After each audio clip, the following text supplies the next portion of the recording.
تلخ حقیقت، اگر اکثر خاندانوں میں ایسے مہربان بھی ہوتے ہیں جو اپنوں سے حسد کرتے ہیں اور غیروں کے جوتے اٹھاتے ہوئے فخر محسوس کرتے ہیں۔ ساس، بہو، نندوں، بھابھیوں کے جھگڑے اس دن ختم ہو جائیں گے جس دن ان کو یہ بات سمجھ آ جائے کہ ان کی لڑائی سے جس شخص کا ذہنی سکون ختم ہوا ہے وہ ایک بیٹا، ایک کا بھائی اور ایک کا شوہر ہے۔ جب ہم کسی سے گلے ملتے ہیں تو نہ ہمارے گلے میں ڈگریاں ہوتی ہیں، نہ ہمارے ماتھے پر ہمارے خاندان کی تفصیل لکھی ہوتی ہے۔ یہ صرف آپ کا اخلاق اور کردار ہوتا ہے جو دوسروں کو اپنا گرویدہ بنا دیتا ہے۔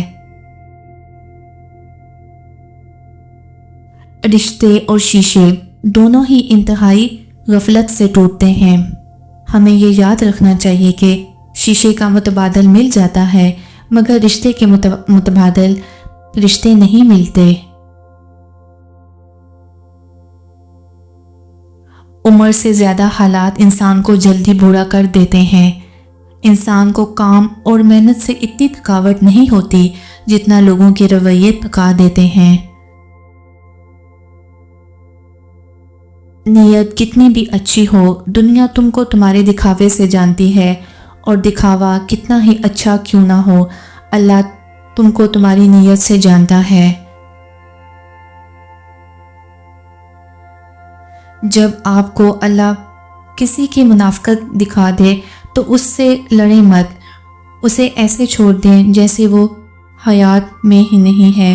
اللہ کا شکر ادا کریں اور زندگی میں آگے بڑھ جائیں کہ یہ رب کا بڑا کرم ہے کہ وہ لوگوں کی حقیقت ہمیں جلد دکھا دیتا ہے اور بچا لیتا ہے ایسے لوگوں کی شر سے۔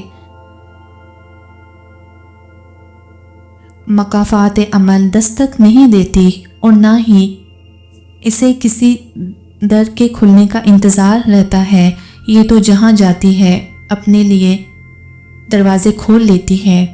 جو آج تم کرو گے کل وہی تمہارے ساتھ ہوگا۔